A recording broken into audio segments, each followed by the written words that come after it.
নমস্কার বন্ধুরা, কেমন আছো সবাই? আশা করি সবাই খুব ভালো আছো। রাঙামাটির ঘরকন্যা লাইফস্টাইলের আরেকটি নতুন ব্লগে তোমাদের সবাইকে স্বাগত। তো আজ হচ্ছে সোমবার, এখন বাজে সকাল 10:30টার মতো। তো সকালে সমস্ত বাসি কাজকর্ম সেরে নিয়ে দেখো আমি স্নান করে পুজো করে নিয়ে যে জলখাবার করতে লেগে গেছি, কারণ বর তো খেয়ে দিয়ে বেরোবে। আর জলখাবারে আর কি হবে, লুচি আর আলুর তরকারি। তো সর্ষের তেলটা ছিল না বলে ঢেলে রেখে দিলাম আর কি, যেহেতু পরে রান্না করবো। আর দেখো আলুর তরকারিটা, আলুটা ভালো করে ভেজে নিয়ে জল দিয়ে দিলাম। আর এই যে দেখো পুজো করে নিয়েছি। তো ওদিকে আলুর তরকারিটা বসিয়ে এসে নিয়ে বর কিছুগুলো জামা কাপড় কেচে আর কি জলে ভিজিয়ে রেখে দিয়ে গিয়েছিলো, সেইগুলো আর কি আমি ধুয়ে নিচ্ছি ভালো করে। তো এটা তারে মেলে দিয়ে এসে দেখো আমার তরকারিটা কমপ্লিট হয়ে গেছে। আর এদিকে লুচি ভাজছি আমি, তো বরকে আবার খেতে দিয়ে দেবো আর কি। তো বর তো খাওয়া দাওয়া করে নিয়ে বেরিয়ে গেছে। আমি লুচির তেলটা আর কি ঢেলে রেখে দিলাম আর কি, তেলের জায়গায়, সাদা তেলের জায়গায়। এবার দেখো মুগের ডাল ভাজছি একটা আলাদা কড়াইয়েতে। আর এদিকে দেখো মসুর ডাল আর চাল নিয়ে নিয়েছি আর কি, খিচুড়ি বসাবো আজকে আর বাজার যায়নি আজকে। এত বড় একটা মিস্টেক হয়েছে না, তোমাদের আর বলে কাজ নেই। তোমরা গোটা ভিডিওটা না টেনে নিয়ে দেখো, তাহলেই বুঝতে পারবে। দেখো চাল ডাল আমি ধুয়ে নিয়ে এই যে সেদ্ধই বসিয়ে দিলাম। আর এই সেদ্ধই বসাতে গিয়ে নিয়ে দেখো ঝমঝম করে বৃষ্টি এসছে। আমি দৌড়াচ্ছি ছাদের দরজা বন্ধ করতে, না হলে না ঝাঁট এসে আর কি সমস্ত ভিজে যাবে। কারণ আগের দিনের কিছু জামা কাপড় এই সিঁড়িটার মধ্যে দেওয়া আছে, বাইরে দেওয়ার সাহস পাইনি, কারণ আধ শুকনো তো হয়ে গেছে, আরও ভিজে যাবে। সেই জন্য আর কি আমি সিঁড়িতেই দিয়ে রেখে দিয়েছি আধ শুকনো জামা কাপড়গুলো। ভিজলে খারাপ লাগে না, শুকনোগুলো ভিজলে না খারাপ লাগে। আর এই দেখো আকাশের পরিস্থিতিটা। তো এই যে বন্ধুরা দেখো, সকালবেলা তো দেখতেই পেলে বরকে লুচি আর আলুর তরকারি করে দিলাম। আর আমি সকালবেলাতেই না কর্ম আজকে তাড়াতাড়ি সেরে নিয়েছি, বেশি কাজ ছিল না সকালবেলায়। বাসনটা বেশি থাকলেই না সকালবেলার কাজের দেরি হয়, তো আজকে বাসনটা অনেকটাই কম ছিল।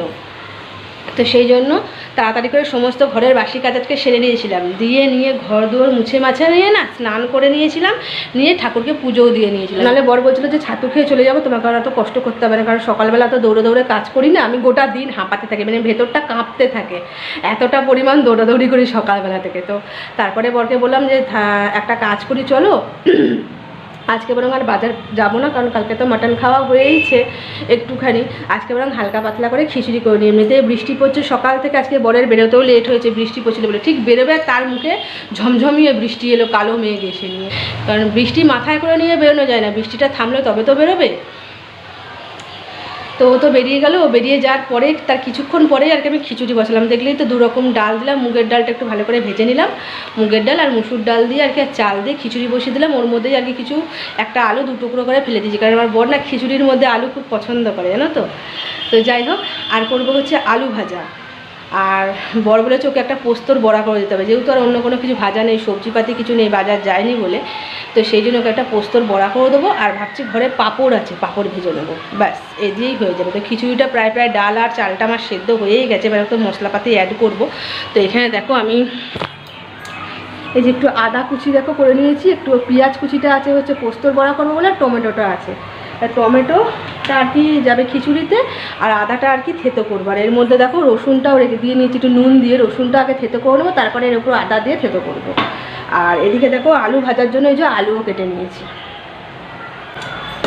এগুলো পরে করছি, সবার আগে আমায় করতে হবে। যে দেখো জলের বোতলগুলো দেখছো গড়াগড়ি খাচ্ছে, তো জল ঠলগুলো ভরে নিয়ে ভাবছি বাসনগুলো আজকে বেশি নিতেই ধুয়ে নেবো। অল্প কটা জলখাবারের বাসন আর কি বেরিয়েছিল, এই বাসনগুলো বেশি নিয়েই ধুয়ে নেবো, আর নিচে যাবো না জলের মধ্যে।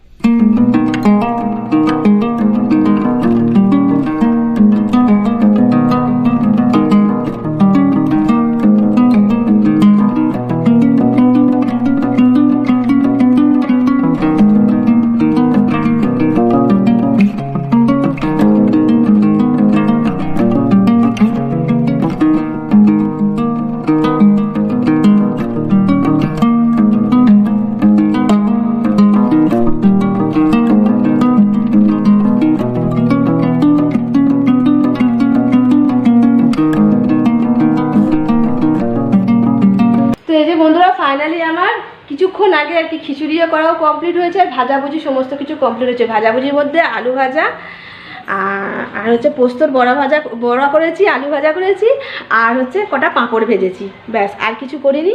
আর এদিকে দেখো এই যে এই বাসনগুলো কুয়ো পাড়ে নামাতে হবে। আসলে কি বলো তো, এতক্ষণে আমার সমস্ত কিছু হয়ে যেত, এত ঘেমে গিয়েছিলাম না, এই বৃষ্টি পড়ছে তার মধ্যে রোদ উঠছে না, পুরো না ভাপাচ্ছে, পুরো একদম গরমে ঘেমে ঘুমে শরীরটা যেন কিরকম খারাপ করছিল। যেন রান্নাটা তাড়াতাড়ি করে শেষ করে বাসন কোসন ওইভাবে ওখানে রেখে দিয়েছি, রেখে দিয়ে এই যে পেছনের এই পাখাটা, আর এ দেখো দেখো এই পাখাটা যে চলছে, এই দুটো পাখা চালিয়ে নিয়ে না আমি বসেছিলাম কিছুক্ষণ।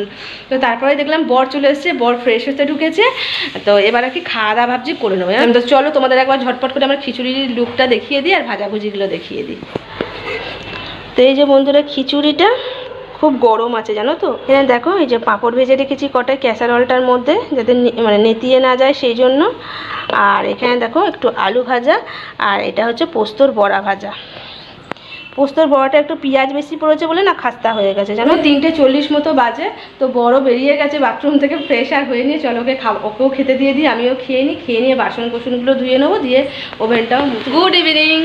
তো আজকে কত বড় মিস্টেক হয়েছে জানো, আজকে যে উল্টো রাত আমি জানি না, অথচ কিন্তু ক্যালেন্ডারের আর কি দেখে নিয়ে বরকে আমি বলেছি যে কালকে উল্টো রাত, কিন্তু উল্টো রাত হচ্ছে আজকে। বর তো কাজে বেরিয়ে গিয়েছিল, বেরিয়ে যাওয়ার পর দেখছি চারিদিকে আর কি পুলিশের পাহারা দিচ্ছে। তো বর আমাকে বলছে তো দেখো চারিদিকে পুলিশের পাহারা আছে, তো তাহলে নিশ্চয়ই কিছু হয়তো ব্যাপার আছে, কোনো হয়তো অকেশান আছে এমনি ব্যাপার।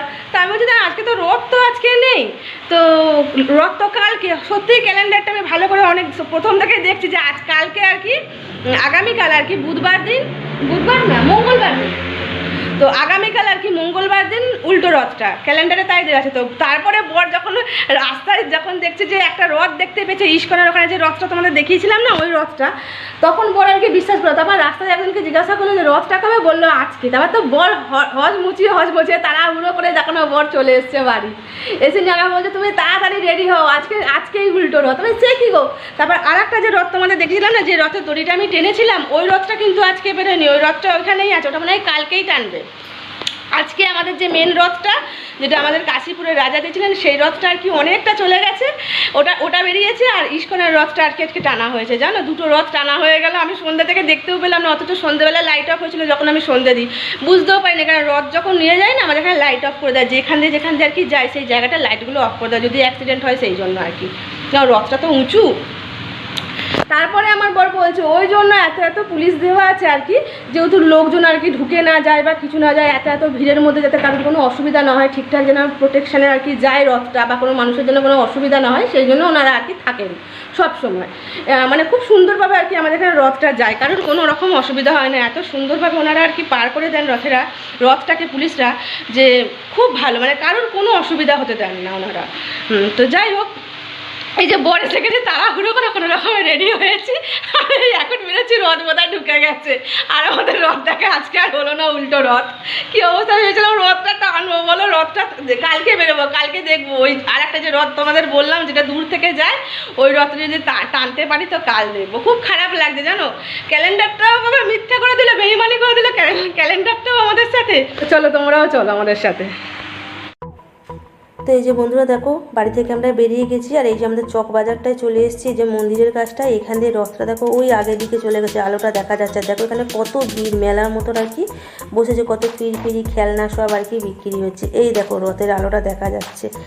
তো আমরা রথটা তো আর দেখতে পেলাম না, অন্য আর এক জায়গায় চলে এলাম, এই ইস্কনের রথটা। এখানে দেখো অনেক আলো দিয়েছে আর কি, এই রথটাকেই বড় আর কি রাস্তায় দেখেছিল, দেখে নিয়ে আর কি একজনকে জিজ্ঞাসা করেছিল আজকে রথ আছে কিনা, তো জানতে পেরে তারপর তো বাড়ি চলে গেল। তো সেটাই আর কি ওই আমাদের প্রথম রথটা দেখে এই রথটা দেখতে এসেছি। দেখো রথ ঢুকে গেছে, এই যে ওপরে এখনও জগন্নাথ দেবকে নামানো হয়নি, তো এবার নামানামি আর কি চলছে, ফুলের মালা ঠালা আর কি খোলাখুলি চলছে। তো সেই মুহূর্তে আর কি এসে গেছি, খুব ভালো সময় জানো তো। এই দেখো আমাদের জগন্নাথ প্রভু আর সুভদ্রা মা বসে আছে, আর পাশে বলরামকে দেখা যাচ্ছে না, কারণ হচ্ছে বাঁদিক করে আর কি পুরোহিত মশাই ওনাদেরকে আরতি করছেন। তো এবার আর কি নামিয়ে নিয়ে ওনাদের জায়গায় রাখবেন, রথ থেকে নামিয়ে নিয়ে সেই জন্য আরতি করে নামাচ্ছে, তো তাই ওনাকে আর দেখা যাচ্ছে না বলরাম দেবকে। তো যাই হোক, জয় জগন্নাথ। তো দেখো ওইখানে দেখে নিয়ে আর কি ওখানে খিচুড়ি প্রসাদ দিচ্ছিলো, তো ওখানে আর খেলাম না, আর এক জায়গায় চলে আসবো। তাড়াহুড়ো করছি, যদি এই রথটা একটা রথ যদি ভালো মতো দেখতে পাই, যে টানতে পারি, তো সেটা তো আর হলো না। এই রথটাও ঢুকে গেছে, এই যে দেখো এটা আর একটা জায়গা আর কি। তো এইখানে দেখো এত লাইন দিয়ে দেখছো না, এখানেও ভোগ দিচ্ছে, তো এখানে ভোগেই আর কি মেন দাঁড়িয়ে আছি প্রসাদ খাওয়া দিন, এবার বাড়ি যাবো। তো এই যে বন্ধুরা দেখো আমরা এই কিছুক্ষণ আগে আর কি বাড়ি এলাম, আর একটা জায়গায় যে আর কি প্রথম রথটা দেখলাম ইস্কনের ওখানে, আমাদের বড় রথটা তো দেখতেই পারলাম না, এত ভিড় ছিল যে রথটা দেখতে পারলাম না, দেখলে অনেক দূরে রথটা আছে, যেতেই পারলাম না সামনে। আর ইস্কনের ওখানে যে রথটা দেখালাম তোমাদের মাঠটায় ঢুকে, যেখানে অনেক লাইট দিয়েছিল, ওই রথটার ওইখানে আর কি খিচুড়ি প্রসাদ দিচ্ছিলো, তো ওখানে আমরা খিচুড়ি প্রসাদ খেলাম না, রথটা দেখে নিয়ে চলে এলাম। আর এক জায়গায় যে লাস্টের দিকে যে তোমাদের দেখলাম সেইখানে আর কি দিচ্ছিল লুচি, সুজি, পোলাও সব দিচ্ছিল। আগের সোজা রাতের দিনও খেয়েছিলাম, শুধু পোলাও আর কাশ্মীরি আলুর দম ছিল। তো এবারে এত কিছু দিচ্ছিল, তো ওখানে দুজনে একটুখানি করে ভোগ খেলাম, দুটো আর কি প্রসাদের থালা নিয়ে দিয়ে তারপরে ওইখান থেকে বেরিয়ে প্রণাম করে বেরিয়ে দেখো একটা সর্ষের তেলের প্যাকেট কিনলাম আর কি, আর দুটো যা বিস্কুটের প্যাকেট কিনলাম, কিনে নিয়ে বাড়ি চলে এলাম। মানে আজকে দেখো এমনই অবস্থা, ভগবানের ইচ্ছায় সোজা রাতে যেহেতু আমরা কোনো রকম নিরামিষ বলতে আদা রসুন পেঁয়াজ ছিলই, কিন্তু মাছ মাংস ডিম ছিল না। তো ভগবানের এমনই কৃপা, আজকে সকালবেলা বাজার যাওয়ার কথাও ছিল, কিন্তু কি মনে হলো আমি বাজার গেলাম না, খিচুড়ি আর আলু ভাজা এইসব করলাম, মাছ মাংস ডিম কিছু করিনি। কিন্তু আজকেই উল্টো রথ ছিল, যেটা আমরা জানি না। ক্যালেন্ডারের হিসাব মতো কালকে উল্টো রথ দেখাচ্ছে, ক্যালেন্ডারে তাই লেখা আছে। আমিও বরকে তাই বলেছি, কিন্তু বর আজকে বাইরে বেরিয়ে নিয়ে বিকেলে বুঝতে পারলো যে রথ ছিল, আজকেই উল্টো রথটা ছিল। মানে ক্যালেন্ডারটাও আমাদের সাথে বেইমানি এমন করলো যে উল্টো রথটা পুরো ডুবিয়ে দিল, একদম যা তা একদম হলো। রথ যখন ঢুকে গেছে তখন আমরা আর কি গিয়ে পৌঁছেছি। তো কি করব, কিন্তু যে আর একটা যে রথ তোমাদের বললাম না অনেক দূর থেকে যে রথটা যায়, ওই রথটা এখন যখন আমরা বাড়ি আসি দেখছি রথটা আর ওইখানে নেই। মানে ওই রথটাও বেরিয়েছিল, আমার বর যখন আর কি বাড়ি এসেছিল আসার পথে তখন ওই রথটা বেরিয়ে গেছে। ও যখন আসছিল তখন দেখেছে যে রথটা সাজাসাজি কিচ্ছু হয়নি, কিন্তু ও বাড়ি আস্তে আস্তে ওই রথটা সাজা গোছা করে নিয়ে ও টানতে টানতে রথের জায়গায় চলে গেছে। বাড়ি এসেছি, যেহেতু আমি ভোগ খেয়েছি, আমার পেট পুরো ভর্তি, খেতে ইচ্ছা করছে না। দেখি বরকে পারলে ও ওর থেকে সব তুলে আমাকে পোলাওগুলো দিয়ে দিয়েছে। তো সেই জন্য আর কি দুটো মতো ওকে ভাবছি রুটি করে দেবো, ও চা আর রুটি হলেই হয়ে যাবে, আর কিচ্ছু খাবে না। তো একটু রুটিটা ভেজে দেবো তেলেতে, ওটাই চায়ে ডুবিয়েও খেয়ে নেবে। মানে এত বড় একটা মিস্টেক মানে কখনো হয় না। এতটা খারাপ লাগছে, সকাল থেকে একটা রকম আর কি মানসিকতা নিয়েছিল, এই সন্ধ্যা থেকে এসে নিয়ে মনটা পুরো খারাপ হয়ে গেল। আসলে আমাদের এখানে রথে না খুব আর কি হয়, মজা হয়, ফুর্তি হয়, সবাই আর কি আসে। তো এবারে আর কি হবে, আর উল্টো রথটা ক্যালেন্ডার দেখে নিয়েই গন্ডগোলটা করলাম। তাই বরকে বলছি পরের বার থেকে না সোজা রথেই সবাইকে জিজ্ঞাসা করে নেবে, পরের বারে উল্টো রথটা কবে বেরোবে, ক্যালেন্ডারে আর বিশ্বাস করবো না, দমে ঠকলাম। তো যাই হোক, চলো ভিডিওটা আর বড় করবো না, দেখা হবে আবার একটা নতুন কোনো ব্লগ ভিডিওর সাথে। ততক্ষণের জন্য সবাই খুব ভালো থেকো, সুস্থ থেকো, আর আমার ভিডিও ভালো লাগলে অবশ্যই একটা লাইক কমেন্ট শেয়ার করে দিও, আর আমার চ্যানেলটা সাবস্ক্রাইব করে আমার পাশে থেকো। আর বর ওইদিকে মন খারাপ করে বসে আছে, আর স্বাভাবিক খারাপ লাগছে। তো সবাইকে টাটা আর গুড নাইট, সবাই খুব ভালো থেকো।